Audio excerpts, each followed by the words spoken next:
Hello दोस्तों, नमस्कार। आज 22 सितंबर दिन सोमवार। आइए जानते हैं बिहार की टॉप 25 बड़ी खबरों को।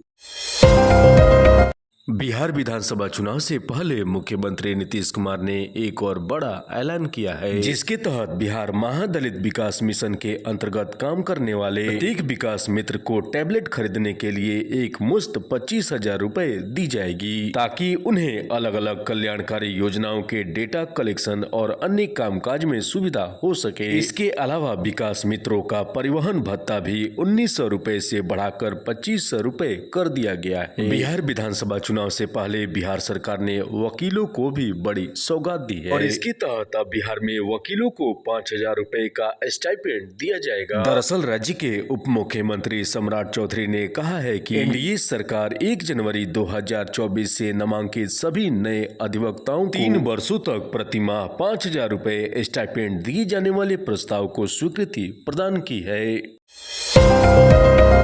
प्रधानमंत्री नरेंद्र मोदी ने देश के नाम संबोधन में आत्मनिर्भर भारत के लिए एक रोड मैप पेश किया है। पीएम ने स्वदेशी अभियान को जोर देते हुए सभी भारतीय उत्पाद खरीदने का आह्वान किया है। दरअसल आज से देश में जीएसटी के 2 स्लैब लागू कर दी जाएंगी, जिससे वस्तुएं और सेवाएं सस्ती हो जाएंगी। सरकार के इस फैसले से गरीब और मिडिल क्लास के लोगों को बड़ी राहत मिलेगी। प्रधानमंत्री ने कहा है कि पिछले 1 साल में जीएसटी और टैक्स में छूट के कारण देशवासियों को लगभग 2.5 लाख करोड़ रुपए की बचत हुई है। प्रधानमंत्री ने देश के लोगों से स्वदेशी वस्तुएं खरीदने की अपील की है और कहा है कि हम सभी को उन्हीं वस्तुओं को खरीदना चाहिए जिनमें भारत की मेहनत और पसीना शामिल हो। इसके साथ ही प्रधानमंत्री ने राज्य सरकारों से भी स्वदेशी उत्पादन और निवेश को बढ़ावा देने की अपील की है, ताकि आत्मनिर्भर भारत बनाने के अभियान को और अधिक मजबूती मिल सके। प्रधानमंत्री ने कहा है कि आज 22 सितंबर से जीएसटी में बड़े सुधार होंगे और देश के करीब 99% चीजें जीएसटी के 5% के स्लैब दायरे में आ जाएंगी।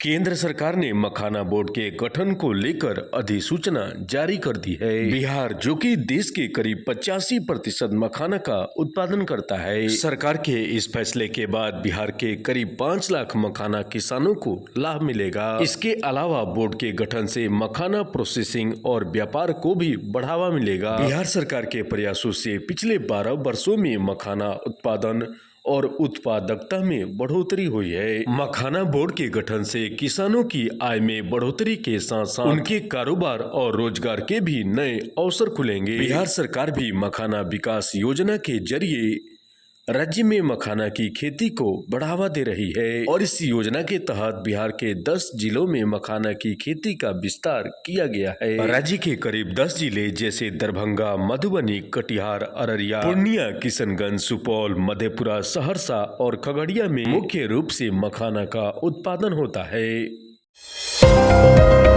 जीएसटी में छूट के बाद कॉम्फेड ने अपने सुधा दूध और दूध से बनी चीजों की कीमतों में कटौती की है। ऐसे में सुधा के अन्य उत्पाद जैसे मक्खन, पनीर, दूध और घी के नए दाम उपभोक्ताओं को राहत देंगे, यानी कि कम रेट्स पर मिलेंगे। दरअसल जीएसटी परिषद की 56वीं बैठक में दूध उत्पादों पर जीएसटी की दरों में कमी की गई थी और सरकार के इस फैसले के बाद Bihar state milk cooperative federation यानी कॉम्फेड ने सुधा ब्रांड के दूध और दूध उत्पादों के दाम घटाने का ऐलान किया है और नई दरें आज से लागू भी हो चुकी हैं।